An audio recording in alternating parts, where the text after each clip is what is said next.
Hola, soy Rosa Liarte y voy a explicar la unidad 9, la Europa del Renacimiento, para nivel segundo de ESO. ¿Qué vamos a estudiar? Pues esta unidad trata sobre Europa en los siglos XV y XVI. Este periodo es conocido como el Renacimiento. Quédate con ese nombre, porque significa renacer. Fue un tiempo de nuevas ideas e innovación. Así que vamos a aprender los dos grandes emperadores de España, que fueron Carlos I y Felipe II, y sus grandes rivales en Inglaterra, Enrique VIII e Isabel I. El humanismo, que fue una nueva manera de mirar el mundo. Los argumentos religiosos que condujeron a la Reforma, que vamos a conocer a Martín Lutero.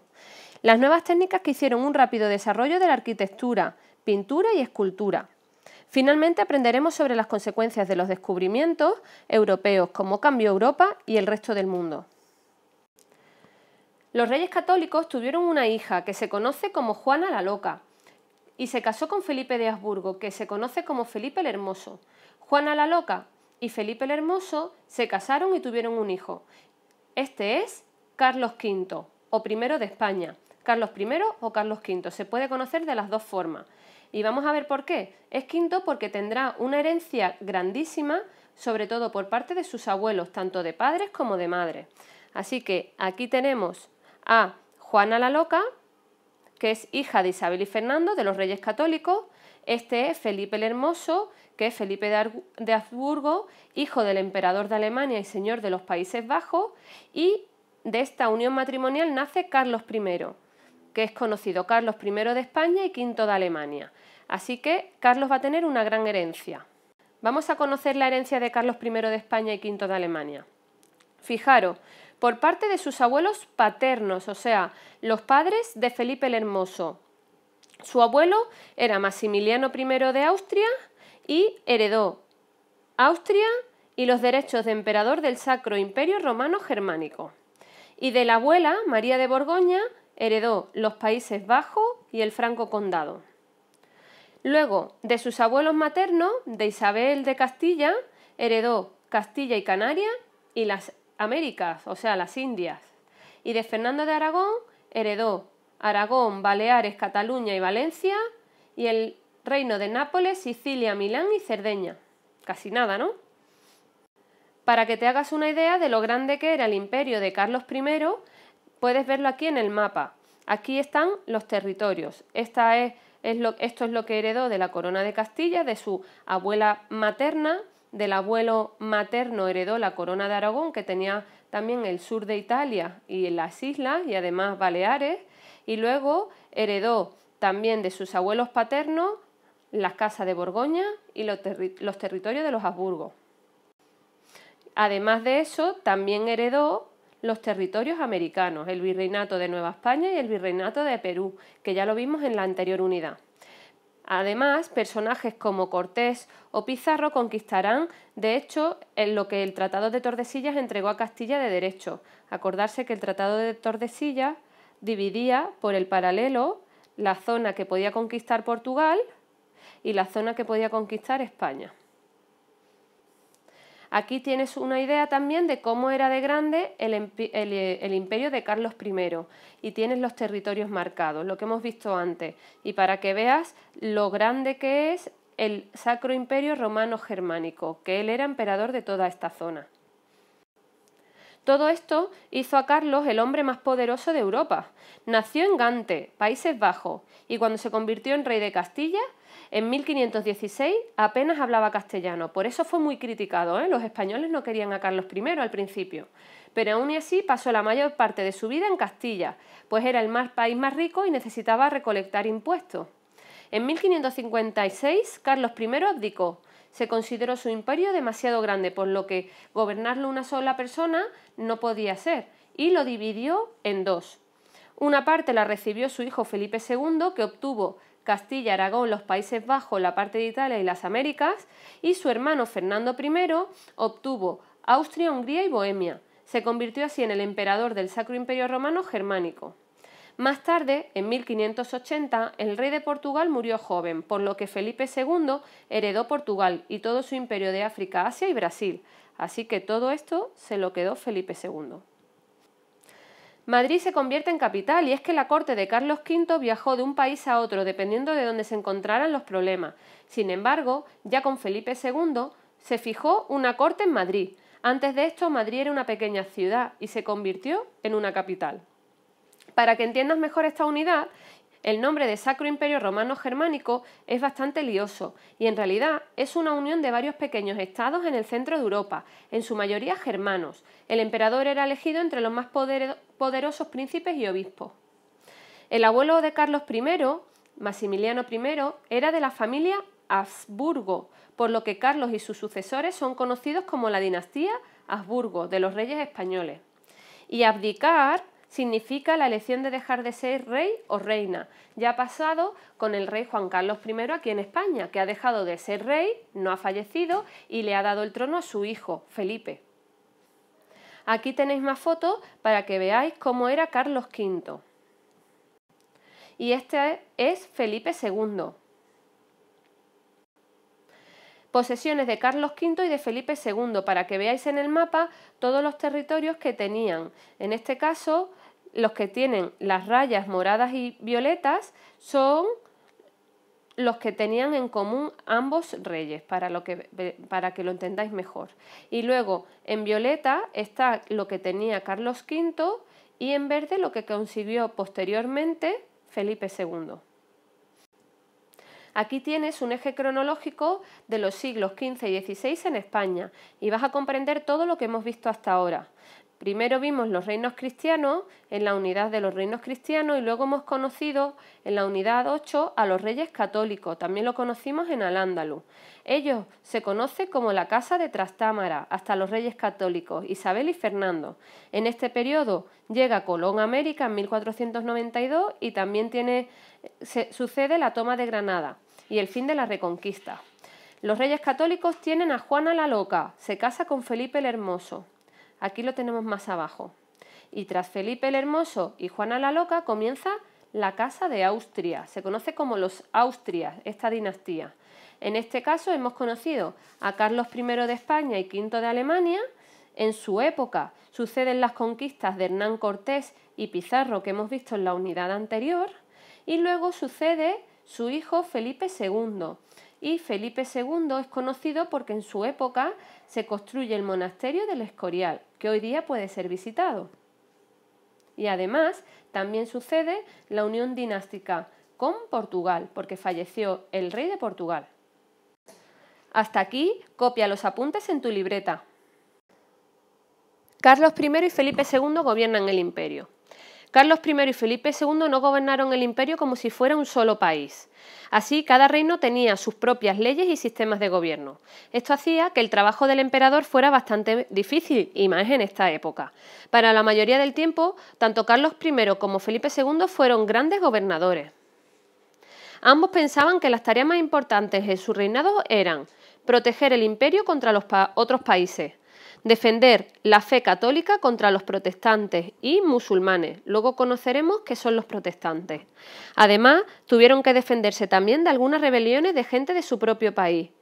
Proteger el imperio era carísimo, por lo que la gente tenía que pagar altos impuestos, y esto hacía que la gente se descontentara con el rey.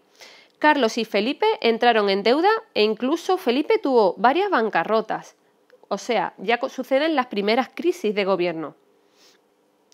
Proteger el imperio. Carlos y Felipe tuvieron guerras constantes para defender su imperio. Los más importantes fueron guerras contra Italia hacia 1521 y 59. El rey francés Francisco I atacó los reinos italianos de Carlos I varias veces y nunca lograron una victoria. Luego, guerra contra los turcos otomanos. Estos os deben de sonar. Los turcos otomanos expandieron su imperio y quisieron controlar el Mediterráneo. Ganaron varias batallas en el mar, pero en 1571 los españoles y los venecianos destruyeron la flota turca en la batalla de Lepanto. Aquí tienes una imagen de la batalla de Lepanto, cómo sucedió. Defender el catolicismo fue de las cosas más importantes para ellos. Todo el mundo en el imperio tenía que ser católico, apostólico, romano. Ya sabéis que también lo hicieron los reyes católicos. Felipe II usó la Inquisición para castigar a los herejes y muchos libros fueron prohibidos. Mucha gente de los Países Bajos eran protestantes y en 1566 se rebelaron contra España. Esto hizo una guerra que duró 80 años. La Inquisición, ya sabéis, que era una institución que atacaba a aquellas personas que no eran católicas, haciéndoles castigos muy crueles. La rebelión de los comuneros. En 1520, varias ciudades de Castilla se rebelaron contra Carlos, porque tenían que pagar muchos impuestos, al pueblo no le gusta pagar más impuestos, y porque la gente de Flandes tenía los puestos más importantes en el gobierno español y no la gente propia de Castilla. Bueno, donde he dicho español me refiero a Castilla. Al comienzo, la rebelión fue intervenida y calmada, pero esta siguió y finalmente Carlos tuvo que ser ayudado por nobles de Castilla. Necesitó ayuda. Y aquí no es con B, es con V, que he tenido un error. Los líderes rebeldes fueron ejecutados, pero aún así Carlos reformó su gobierno. O sea, ejecutó a los que hicieron la revolución, pero hizo cambios en su gobierno. Sustituyó a sus consejeros de Flandes por gente de Castilla. Al final se salieron las personas de Castilla con la suya. Palabras claves, pues la Inquisición es una organización de la Iglesia Católica que castigaba a la gente que no aceptaba las enseñanzas de la Iglesia, lo que os he comentado antes. Hereje es una persona que cree en algo que está en desacuerdo con las creencias oficiales que habían en la época.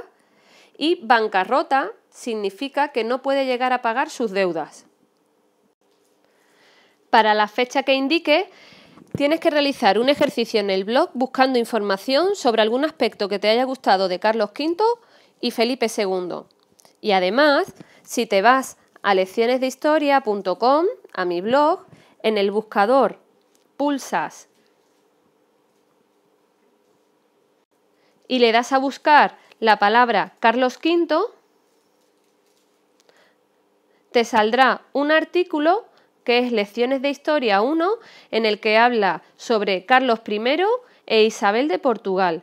Te recomiendo que te leas este post escrito en Lecciones de Historia porque puede ser que te caiga alguna pregunta de subir nota en el examen, así que investiga. Ya sabes que hasta este punto tienes que tener copiados los apuntes en tu libreta. La Inglaterra de los Tudor. En los siglos XIV y XV, Inglaterra estaba en constantes guerras. En 1485, Enrique Tudor finalmente derrotó a sus enemigos en la batalla de Bosworth Field y fue coronado como Enrique VII. Este fue el comienzo de la dinastía de los Tudor, así se conoce. En Inglaterra. Enrique consiguió la paz en Inglaterra y unió el país, lo que lo hizo muchísimo más fuerte. Enrique VIII. Cuando Enrique VIII se convirtió en rey, era un chico alto y guapo, de 17 años. Era un deportista excelente, luchando y cazando, y además de tocar instrumentos, escribía poemas. Se hizo muy popular con el pueblo y todo el mundo pensó que iba a ser un gran rey. Enrique se casó con Catalina de Aragón, la hija de los reyes católicos, para crear una alianza entre Inglaterra y España.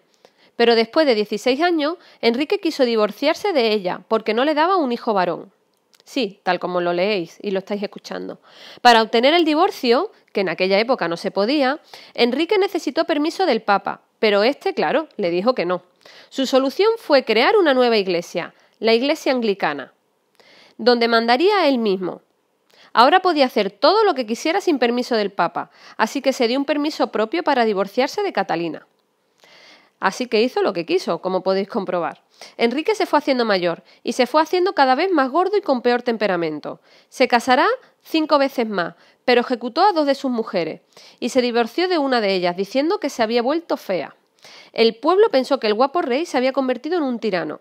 Cuando murió, María I se convirtió en reina. María era la hija católica de Enrique y Catalina de Aragón y se casó con Felipe II de España, para que veáis que los reyes se casaron entre sí, las diferentes dinastías. Aquí tenéis una imagen de Enrique VIII, cómo era en la época, y esta es su esposa, Catalina de Aragón, hija de los reyes católicos, o sea, era hermana de Juana la Loca.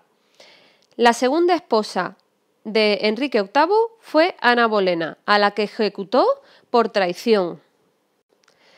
A los pocos días de ejecutar a Ana Bolena se casó con Jane Seymour y ésta le dio un hijo varón, que es el que vemos en la foto de a continuación, el príncipe Eduardo. Jane Seymour murió a los pocos meses de dar a luz al príncipe Eduardo, y Enrique VIII siempre dijo que para él fue su verdadera esposa, porque fue la única que le dio un hijo varón. Pero el príncipe Eduardo era un niño débil y enfermo, por lo que no se confiaba de que este hijo varón aguantara para poder seguir su herencia, y entonces decidió casarse con Ana de Cleves, que es la que vemos en esta imagen y es a la que más tarde acusará de fea. Al tiempo se casó con Catalina Howard, que era prima de Ana Bolena, y a los pocos meses descubrió que le fue infiel Catalina, por lo que también la acusó de adulterio y fue ejecutada. Es la segunda mujer que ejecuta y es prima de Ana Bolena, la que también ejecutó. Tras el matrimonio con Catalina Parr, ella consiguió que se reconciliara con sus hijas, María e Isabel, las primeras hijas de Enrique VIII, pero puso como heredero al trono a su hijo Eduardo, que era más pequeño que sus hermanas. Finalmente, a los meses de estar casado con Catalina, Enrique VIII fallece y hereda el trono Eduardo, que será Eduardo VI. Eduardo fue puesto en el trono con solo 9 años de edad. Finalmente, en la herencia al trono tras Eduardo, se decidió que si éste no tendría hijo, sería sucedido por María, la hija de Catalina de Aragón y Enrique VIII, la primera hija que nació. Y si ésta, a su vez, no tenía descendencia, sería la heredera a la corona la hija de Ana Bolena, Isabel. O sea, Enrique VIII y Ana Bolena, antes de tener a Eduardo, tuvieron una hija que se llama Isabel, y ella sería la que heredaría el trono.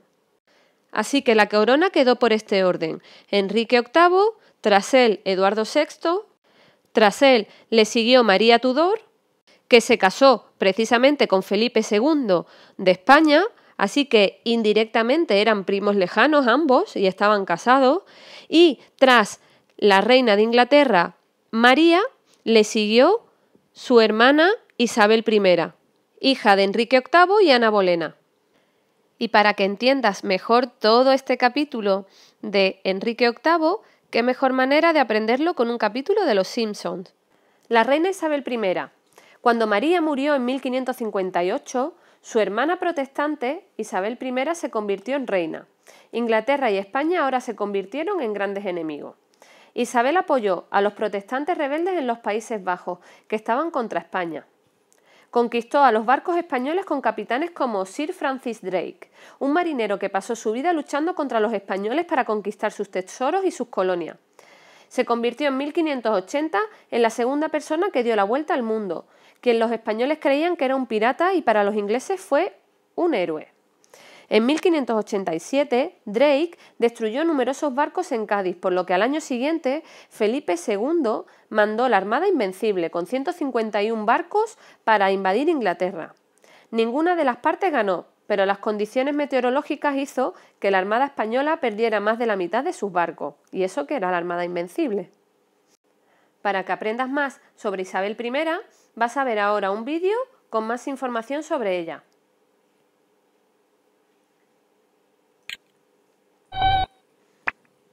Uf, no puedo creer que la gente usara estas cosas todos los días. Queridos Timmy Moby, ¿pueden hacer una película de la reina Isabel I de Inglaterra? Gracias, Alejandro.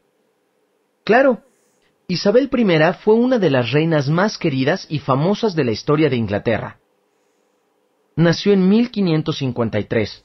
Su padre fue Enrique VIII y su madre Ana Bolena. El principio de su reinado fue bastante complicado. Para empezar, su papá se casó con 6 mujeres en el curso de su reinado y tuvo hijos con 3. Cada hijo quería el trono para sí. Enrique VIII tuvo solo un hijo hombre, Eduardo VI. Por ser hombre, de acuerdo con las leyes de entonces, el trono le correspondía a pesar de ser menor que Isabel. Sin embargo, Eduardo VI murió muy joven. Pero ni siquiera entonces Isabel pudo ocupar el trono, ya que tenía una hermana mayor, María, hija de Catalina, la primera esposa de Enrique. Además de que Isabel era menor que María, la gente no la quería en el trono porque era protestante, es decir, pertenecía a una iglesia cristiana distinta a la católica. En ese entonces, Inglaterra estaba sumida en una sangrienta lucha religiosa. Los católicos romanos luchaban contra los protestantes, ocasionando enfrentamientos violentos. Las cosas llegaron a tal grado que la gente estaba dispuesta a morir o a matar por sus creencias religiosas y no había ninguna solución fácil al problema. En 1558, en medio de ese caos, María, la hermana mayor de Isabel, murió e Isabel ocupó el trono. En su primer año de gobierno, logró que se aprobaran dos de las leyes más importantes de esa época: el Acta de Supremacía, mediante la que se declaraba a Isabel como cabeza suprema de la Iglesia de Inglaterra, y el Acta de Uniformidad, que ordenaba a todos los habitantes de Inglaterra a usar el mismo libro de oraciones en sus servicios religiosos. No todo mundo estaba satisfecho con las medidas, pero lograron su cometido. Inglaterra por fin estuvo en paz después de años de pleitos religiosos. Una vez que su reino estaba tranquilo, lo común para una reina era casarse tan pronto como fuera posible. Bueno, Isabel no era cualquier reina. Nadie sabe exactamente por qué, pero nunca se casó a pesar de tener muchos pretendientes. Lo cierto es que si Isabel se hubiera casado, hubiera perdido mucho de su poder. Bajo las leyes de la época, le habría tenido que ceder el poder a su esposo, quien seguramente hubiera sido rey de otro país, ya que los reyes y reinas solo se casaban con la nobleza más alta de Europa. Eso hubiera sometido a Inglaterra al poder de un extranjero. Quizá por eso nunca se casó, lo que le ganó el apodo de la Reina Virgen.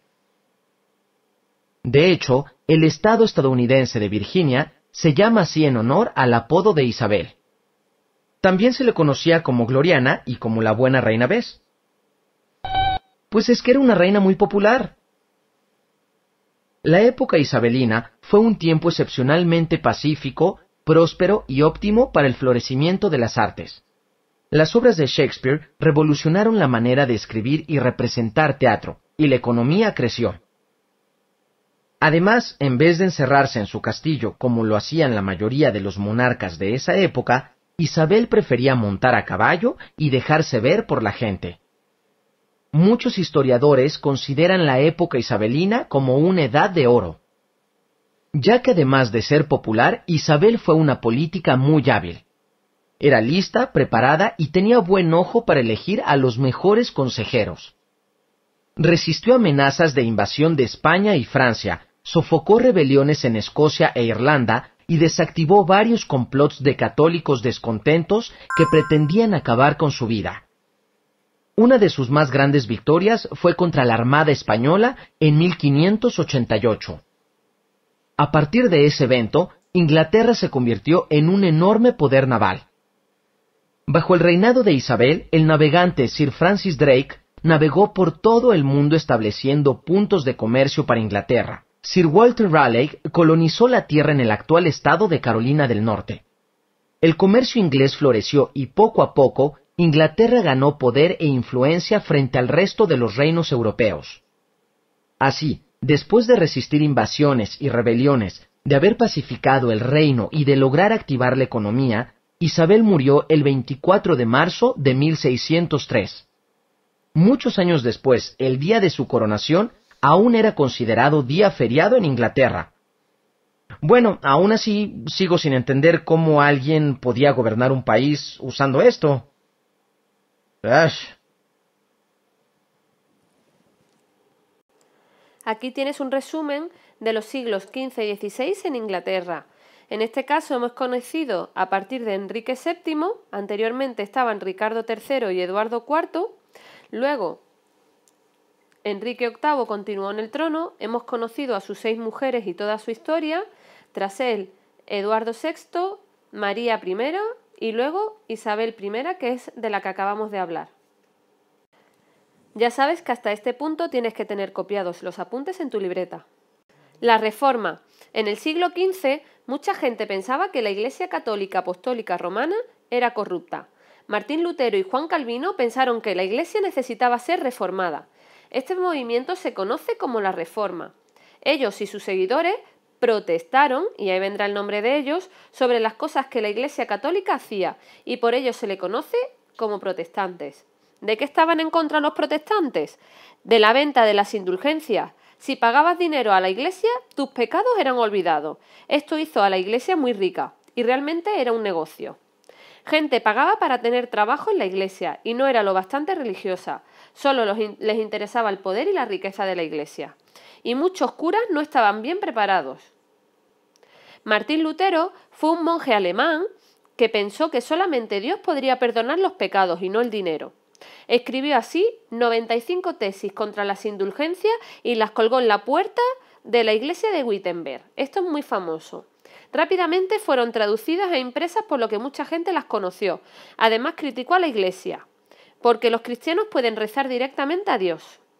Porque la Biblia es la única fuente de la verdad y la gente puede interpretarla como quiera. La gente se salva por su fe y no por sus actos. Además, la gente no debe rezar a la Virgen María y sus santos. Pensaba que era idolatría. Los curas pueden casarse.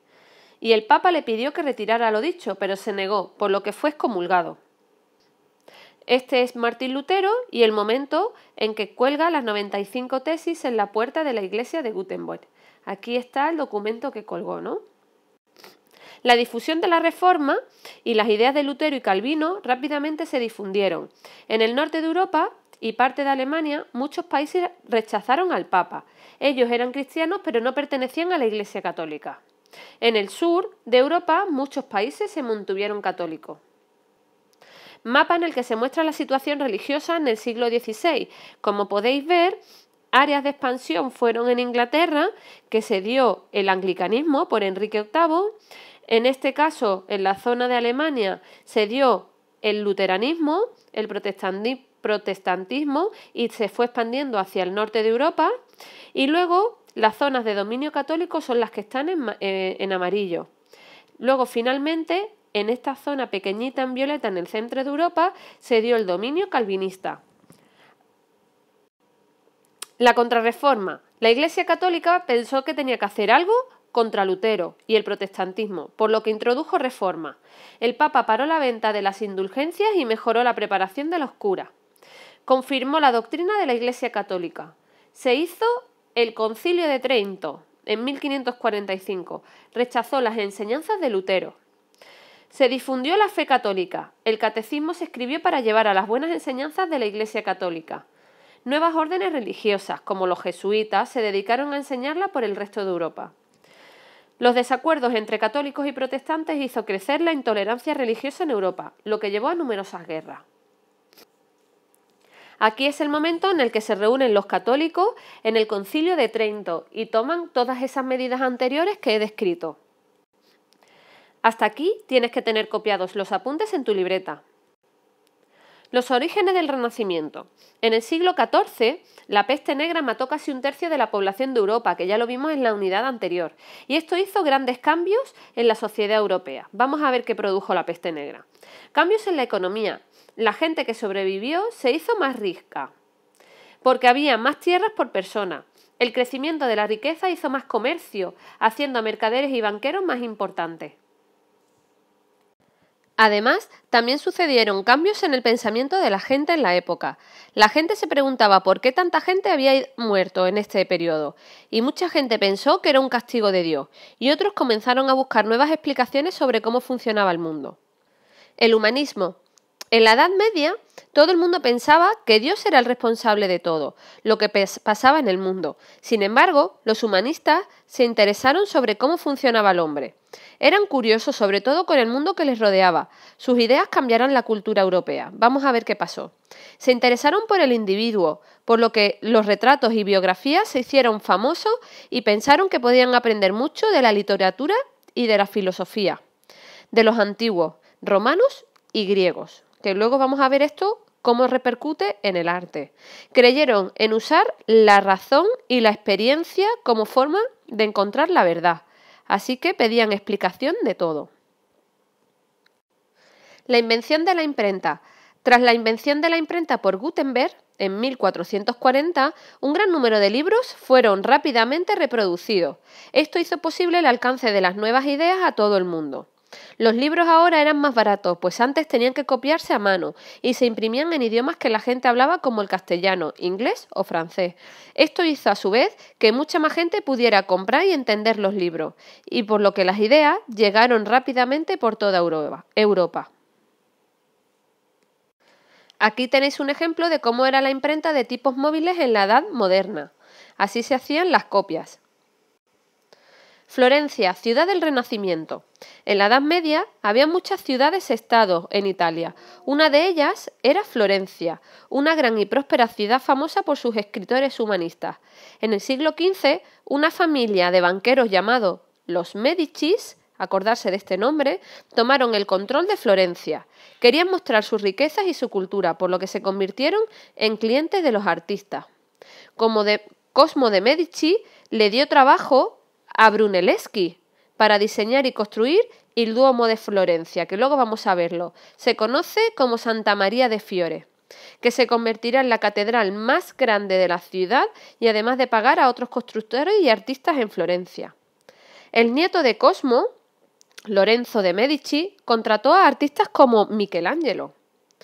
Los Medicis estaban influenciados por el humanismo, por lo que influyeron a sus trabajadores y arquitectos en que se inspiraran en el estilo clásico de Grecia y Roma.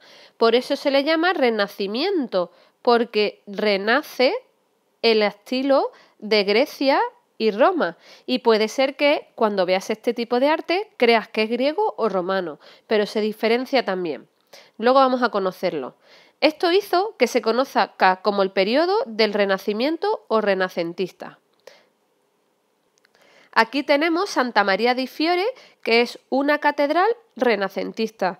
Como puedes ver, tiene las grandes dimensiones de una catedral, la planta de cruz, pero la decoración ha cambiado, en el que retrata, pues por ejemplo, la forma de arriba de la catedral como si fuera un templo griego o romano y muchas estructuras de los antiguos griegos o romanos. Aquí podemos verla de más cerca y la decoración es mucho más lisa a comparación de cómo era el estilo gótico y las líneas rectas predominan en toda la arquitectura, además de destacar formas triangulares o redondeadas. Este es el interior de la catedral. Como puedes ver, es mucho más simple en decoración, pero tiene decoración geométrica en el suelo y las formas del interior son arcos de medio punto y también bóvedas de crucería, como en el arte gótico. Hasta aquí tienes que tener copiados los apuntes en tu libreta. La arquitectura y pintura renacentista. Vamos con la arquitectura. Al comienzo del siglo XV, el arquitecto Brunelleschi y el escultor Donatello visitaron Roma para estudiar las construcciones y esculturas de los antiguos romanos. Cuando Brunelleschi volvió a Florencia, desarrolló un nuevo estilo de arquitectura que compartía muchas características con la arquitectura clásica romana. La cúpula que construyó en la Catedral de Florencia es considerada como uno de los grandes ejemplos de la arquitectura renacentista. Las catedrales renacentistas son simétricas, tienen frontones triangulares, que os lo he dicho antes, en el techo, como los antiguos templos romanos y columnas clásicas. Pronto el nuevo estilo recorrió Europa, reemplazando al gótico. Aquí tenemos una comparativa, cómo es el estilo renacentista en la zona de Italia y en la zona de España, que lo tenemos a la derecha. En este caso, ambos contemplan frontones triangulares en la zona de arriba de la entrada de la catedral. Columnas clásicas, en este caso, tiene columnas corintias y aquí también podemos verlas. Esculturas en nichos, o sea, se hacía una parte en la columna hacia adentro, como excavada dentro de la pared para poner escultura dentro. Y el arco de medio punto que se encuentra en la puerta de entrada. Finalmente, en la de Italia vemos el uso de la cúpula. La pintura en el Renacimiento. Y es que los pintores querían cambiar el cómo y el qué pintar. ¿Cómo pintaron? Aprendieron sobre perspectiva, luz y sombra, y esto les ayudó a hacer sus pinturas tridimensionales. Estudiaron la anatomía humana, así parecía la gente más real al pintarla. ¿Qué pintaron? Hasta ahora se pintaba sobre todo escenas de la iglesia. Ahora los clientes ricos, como los Medici, comenzaron a decorar sus casas con pinturas, y estas personas no querían pinturas religiosas, sino que creían en el humanismo, por lo que se pintaron grandes batallas, escenas mitológicas de Grecia y Roma, y en la Edad Media no se pintaba a la gente desnuda, pero a partir de ahora se convirtió en algo muchísimo más común. Uno de ellos, a destacar, uno de los autores es Leonardo da Vinci, que seguro que os suena. El uso de la perspectiva en la Última Cena, que es este cuadro que veis aquí abajo, que mucha gente piensa que es un cuadro, y realmente es un fresco pintado directamente en la pared de una iglesia, y hizo su técnica de la Última Cena que la escena pareciera casi tridimensional. Las figuras son dinámicas y parece que han sido congeladas en el instante, como si se hubiera tomado una foto. Y si os dais cuenta, esta es la perspectiva que hace que el cuadro parezca que tiene fondo. Este cuadro de Leonardo da Vinci incluye muchísimas cosas, como por ejemplo, se pregunta a alguien por qué es la Última Cena y no hay nada en los platos de los personajes, solamente pan. Además de eso, tampoco hay copas, que se supone que en la Última Cena Jesús brindó. Y además de ello, se comenta que hay una mujer en la Última Cena, que es lo que no se sabe bien lo que quiere decir. Y entre ellos, también en el mantel, como podéis ver aquí, el mantel está liso en esta esquina, pero aquí a la derecha tiene un nudo y no se sabe bien.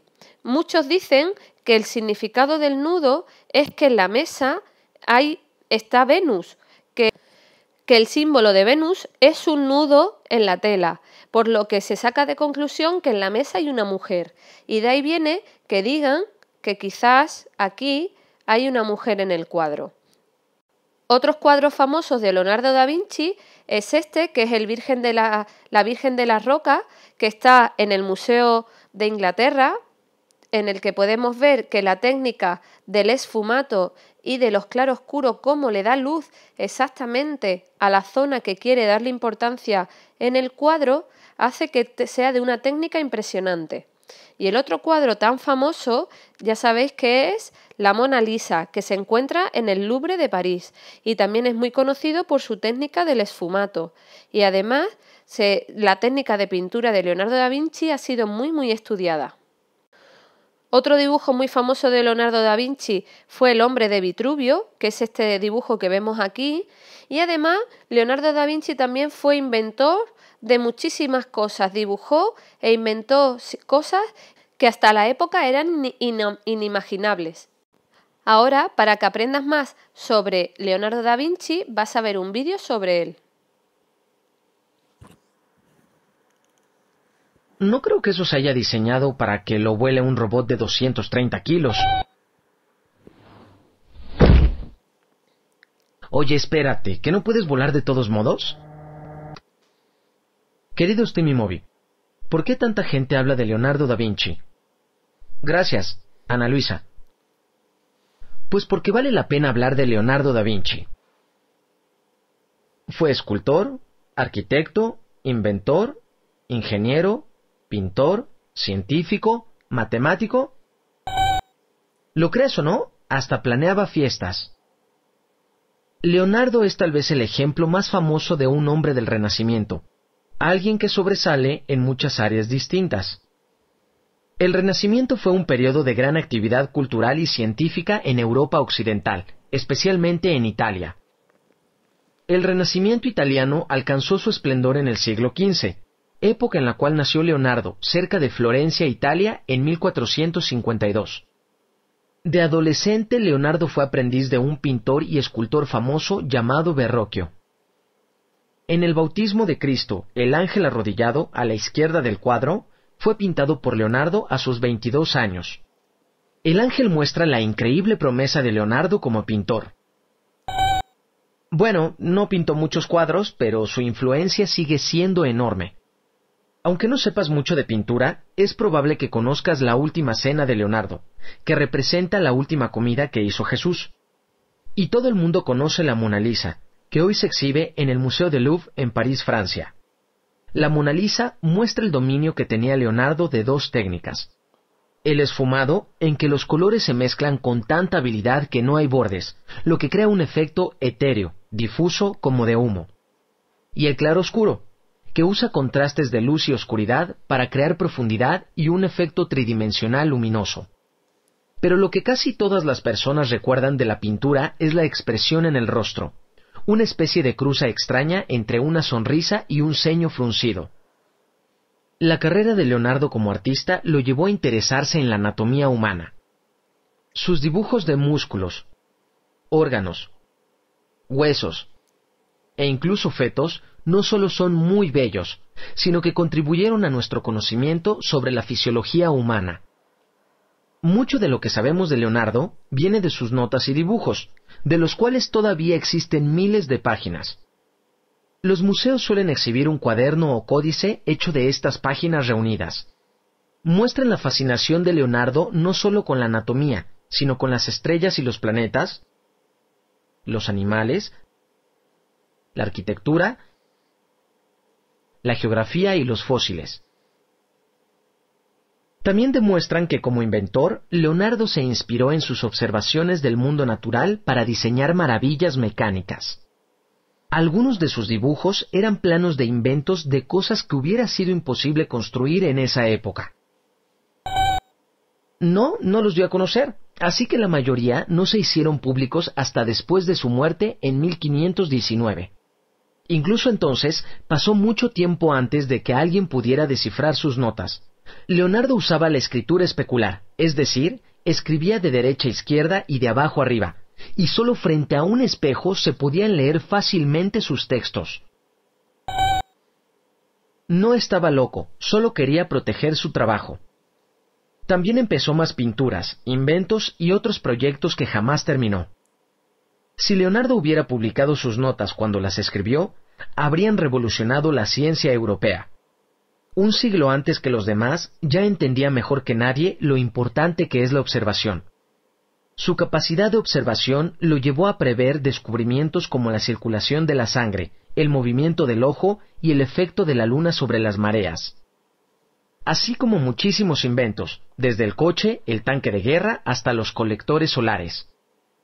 De hecho, seguro te interesará saber que Leonardo da Vinci dibujó el primer diseño de un robot. ¿Qué? ¿Cómo sabías? Nah, ¿cómo crees?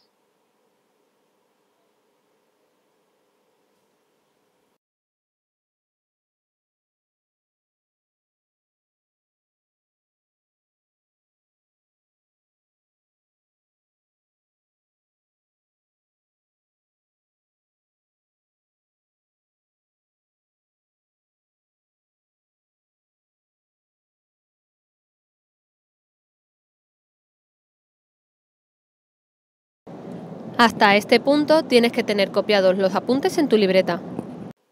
La escultura renacentista. Y es que, en el Renacimiento, los escultores comenzaron a producir trabajos artísticos en un estilo inspirado en los antiguos griegos y romanos en este periodo. Estudiaron la anatomía con mucho cuidado, por lo que las estatuas eran aún más reales. Usaron expresiones faciales y las poses mostraban emociones.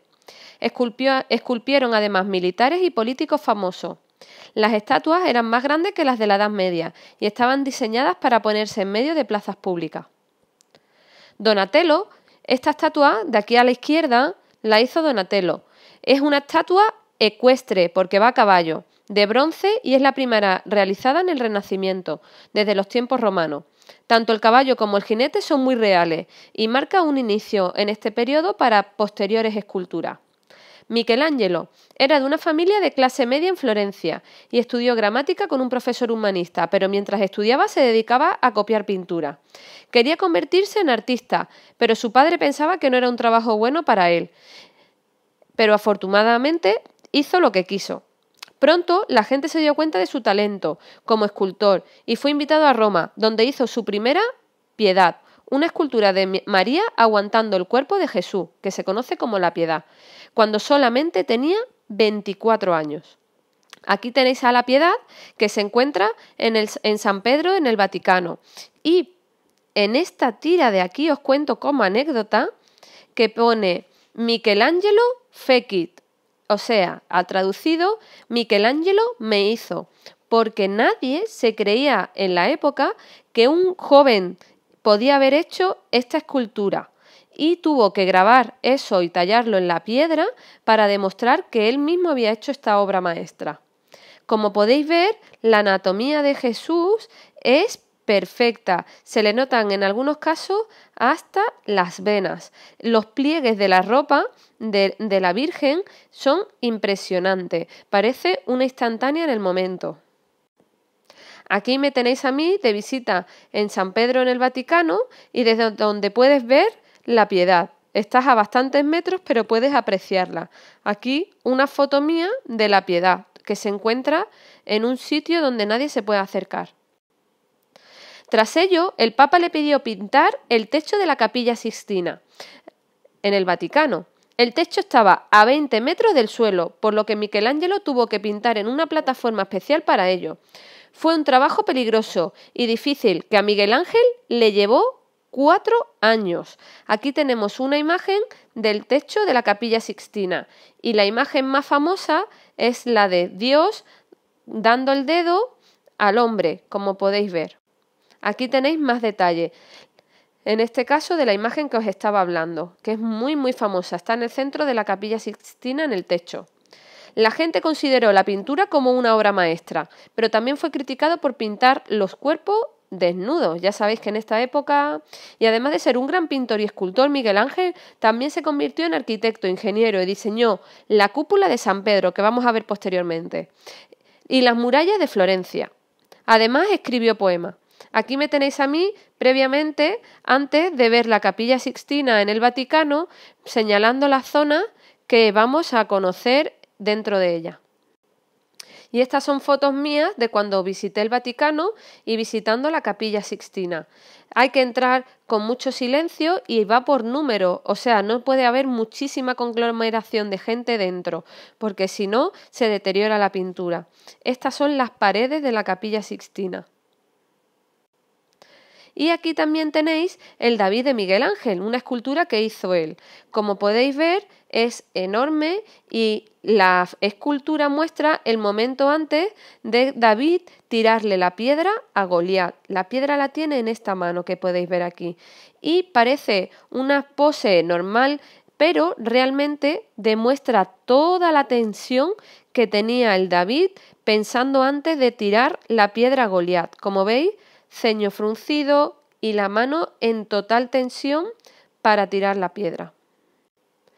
La cúpula de San Pedro del Vaticano también fue diseñada por él y tiene esta forma, como podéis ver, renacentista. Se puede subir cuando visitas San Pedro del Vaticano al entrar y puedes tener dos opciones. Una, la de ir a escaleras y otra mitad en ascensor y mitad en escalera. Aquí podéis ver la cúpula desde el interior de San Pedro. Y esta es la planta con todas las columnas que sostienen la cúpula. Aquí me veis a mí subiendo las escaleras finales para llegar a la cúpula y ya en la parte de arriba de la cúpula para poder ver en el exterior. Aquí veis San Pedro del Vaticano dentro desde la parte de arriba de la cúpula. Y esto soy yo antes de entrar a San Pedro del Vaticano en la plaza. Aquí ya me veis en la zona exterior a la cúpula y hay que terminar de subir estas escaleras para subir arriba del todo. Y estas son las vistas desde la cúpula de San Pedro del Vaticano. Y esta es la famosa plaza del Vaticano, que es desde donde se asoma el Papa, ¿verdad? Desde aquí el Vaticano y se ve toda esta plaza. La plaza está diseñada con la forma de dos brazos, que significa el abrazo que te da la iglesia al llegar a ella. Y en el centro hay un obelisco. Aquí me tenéis a mí desde la cúpula viendo la plaza. Como podéis apreciar, toda la plaza en la parte de arriba está llena de escultura y todo debajo de columnas. Es una preciosidad. Y bueno, conociendo toda esta unidad y la parte del arte, has conocido a Donatello. Has conocido a Miguel Ángel.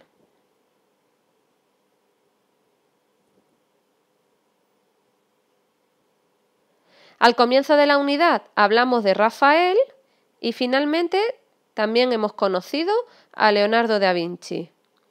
¿Y te suenan estos nombres? Pues sí, es el nombre de las tortugas ninja. Como puedes ver, es una manera divertida de recordar el nombre de los principales artistas renacentistas. Así que ahora no puedes olvidar a los principales artistas del Renacimiento, las tortugas ninja, que su nombre era Donatello, Miguel Ángel, Rafael y Leonardo. Hasta aquí tienes que tener copiados los apuntes en tu libreta. Y ya sabes que tienes que recoger un glosario con todos los términos que aparecen marcados con asteriscos en el tema.